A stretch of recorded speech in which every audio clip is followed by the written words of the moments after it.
अहिल्यानगरच्या police अधीक्षक कार्यालयासमोर सुवर्णकारांसाठी आणि उपोषण आंदोलन 8व्या दिवशी सुरूच आहे। शेवगावच्या बोधेगाव इथल्या सुवर्णकाराला बेकायदेशीर ताब्यात घेऊन अमानुष मारहाण करणाऱ्या पोलीस कर्मचाऱ्यावरती कारवाई करावी या मागणीसाठी आंदोलन सुरू आहे। मात्र पोलीस प्रशासन या आंदोलनाची दखल घेताना दिसत नाहीये।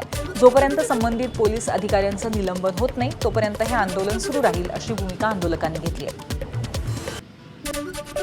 एक आंदोलकांशी बोलणार आहोत। 8वा दिवस आहे, काय नेमकं प्रशासनाकडून आपल्याला सहकार्य मिळतंय किंवा नाही, काय नेमकी भूमिका आहे? सहकार्य कुठलं नाही, परंतु आंदोलन मोडण्यासाठीचे प्रयत्न निश्चित होत आहेत। परंतु आम्हाला तरीही आम्ही न्यायाच्या प्रतीक्षेत आहोत आणि आम्हाला अपेक्षित आहे की वरिष्ठांकडून यामध्ये न्याय निवड होईल।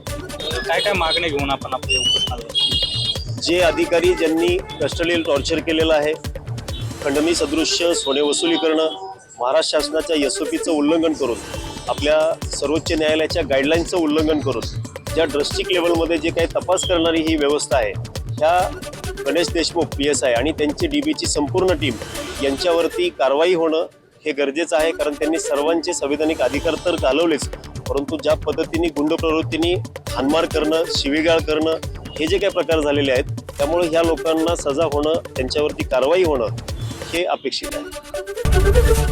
ABP माझा, उघडा डोळे बघा नीट।